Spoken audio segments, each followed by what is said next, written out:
دنیا کے طاقتور ترین لوگ ایک سنسان جزیرہ اور معصوم بچوں کی چیخیں۔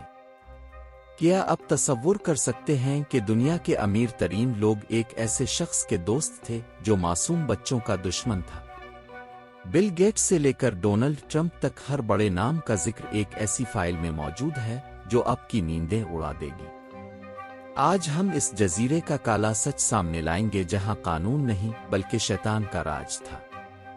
ویڈیو کو آخر تک دیکھیں کیونکہ آج آپ کو اس پراسرار نیلی عمارت کا وہ سچ پتہ چلے گا جو اب تک دنیا سے چھپایا گیا تھا۔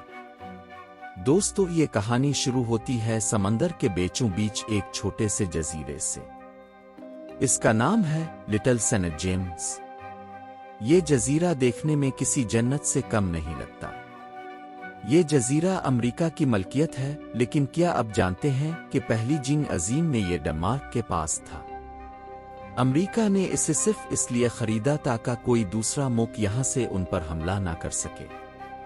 لیکن اصل حملہ باہر سے نہیں بلکہ اندر سے ہونے والا تھا۔ 1998 میں ایک امریکی امیر آدمی نے اسے خرید لیا۔ اس کا نام تھا جیفری ایپسٹین۔ اس نے یہ جزیرہ تقریباً $80 لاکھ میں خریدا۔ جیفری نے یہاں درخت کاٹ کر مہنگے پودے لگائے اور ایک بہت بڑا محل تیار کیا۔ لوگ اسے ایپسٹین آئی لینڈ کہنے لگے، لیکن کسی کو نہیں پتا تھا کہ اس خوبصورتی کے پیچھے کتنی خوفناک دنیا بسی ہوئی ہے۔ مگر رکی، جیفری کے پاس اتنا پیسہ کہاں سے آیا؟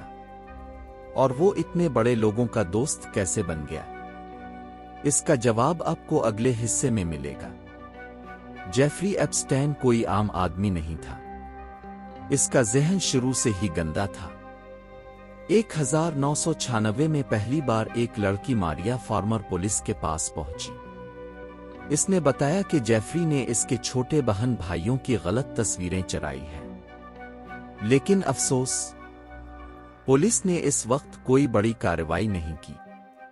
وقت گزرتا گیا اور 2005 میں ایک اور ماں نے شکایت کی۔ اس نے بتایا کہ اس کی 14 سال کی بیٹی کو جیفری کے گھر لے جایا گیا اور وہاں اس کے ساتھ بہت برا سلوک ہوا۔ اس بار پولیس نے اسے پکڑ لیا۔ جیفری کو 18 مہینے کی جیل بھی ہوئی، لیکن حیرت کی بات یہ ہے کہ وہ 2008 میں ایک ڈیل کر کے باہر آ گیا۔ وہ اتنی آسانی سے باہر کیسے آ گیا؟ اس کا مطلب صاف تھا کہ جیفری کے پیچھے کوئی بہت بڑی طاقت کھڑی تھی۔ وہ کون لوگ تھے جو ایک مجرم کو بچا رہے تھے؟ اس کا راز اس جزیرے کی عمارتوں میں چھپا تھا۔ اب بات کرتے ہیں اس جزیرے کی جہاں یہ سب ہوتا تھا۔ جیفری نے وہاں ایک عجیب سی عمارت بنائی تھی جس پر نیلا گنبد تھا۔ وہاں کام کرنے والے 70 لوگوں کو سخت حکم تھا کہ وہ کام کے دوران جیفری کی نظروں میں نہ آئیں۔ کوئی بھی شخص اس کے آفس کے قریب نہیں جا سکتا تھا۔ مقامی لوگ بتاتے ہیں کہ انہوں نے اکثر جیفری کے ہیلی کاپٹر میں چھوٹی لڑکیوں کو جزیرے پر آتے دیکھا۔ ایک عورت ورجینیا جفرے نے دنیا کو بتایا کہ اسے نوکری کے بہانے وہاں لایا گیا اور پھر بڑے لوگوں کے پاس بھیجا گیا۔ اس نے بتایا کہ وہاں صرف جیفری ہی نہیں بلکہ دنیا کے بڑے بڑے شہزادے اور سیاستدان بھی آتے تھے۔ کیا آپ جانتے ہیں کہ برطانیہ کا شہزادہ اینڈریو بھی اس جزیرے پر جاتا تھا؟ ان سب طاقتور لوگوں کے پاس جیفری کے لیے وقت تھا، لیکن ان معصوم لڑکیوں کا درد سننے والا کوئی نہیں تھا۔ دوستو، اب بات کرتے ہیں ان کاغذات کی جنہوں نے پوری دنیا میں آگ لگا دی ہے۔ انہیں ایپسٹین فائلز کہا جاتا ہے۔ ان میں لاکھوں پیجز ہیں جن میں ای میلز، تصویریں اور ویڈیوز شامل ہیں۔ 2026 میں جب یہ فائلیں کھلی ہیں تو پوری دنیا دنگ رہ گئی۔ ان فائلوں میں ڈونلڈ ٹرمپ کا نام بھی شامل ہے۔ ایلون مسک کا نام بھی سامنے آیا۔ ایلون مسک کا کہنا ہے کہ انہیں بلایا گیا تھا لیکن وہ کبھی وہاں نہیں گئے۔ بل گیٹس پر بھی الزام لگا کہ ان کا جیفری سے تعلق تھا۔ یہاں تک کہ انڈیا کے وزیر اعظم نریندر مودی کا ذکر بھی ان فائلوں میں ملا۔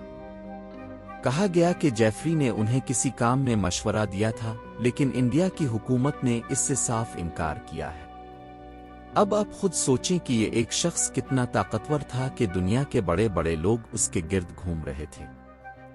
کہانی کا سب سے بڑا موڑ تب آیا جب 2019 میں جیفری کو دوبارہ گرفتار کیا گیا۔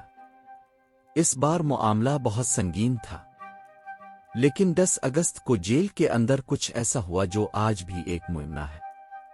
جیفری اپنی کوٹھری میں مرا ہوا پایا گیا۔ جیل والوں نے کہا کہ اس نے خودکشی کی ہے، لیکن یہ بات کسی کو ہضم نہیں ہوئی، کیونکہ اس وقت جیل کے دونوں کیمرے خراب تھے، سیکیورٹی گارڈ سو رہے تھی۔ لوگ سوال اٹھاتے ہیں کہ کیا جیفری کو اس لیے مروایا گیا تاکہ وہ بڑے لوگوں کے راز نہ کھول سکے؟ جیفری تو مر گیا، لیکن اس کی ساتھی عورت آج بھی جیل کاٹ رہی ہے۔ کہا جاتا ہے کہ جیفری کے ایک اور جزیرے پر اب بھی معصوم لڑکیوں کی لاشیں دفن ہیں۔ یہ دنیا کا وہ کالا سچ ہے جو ہم سے چھپایا جاتا رہا۔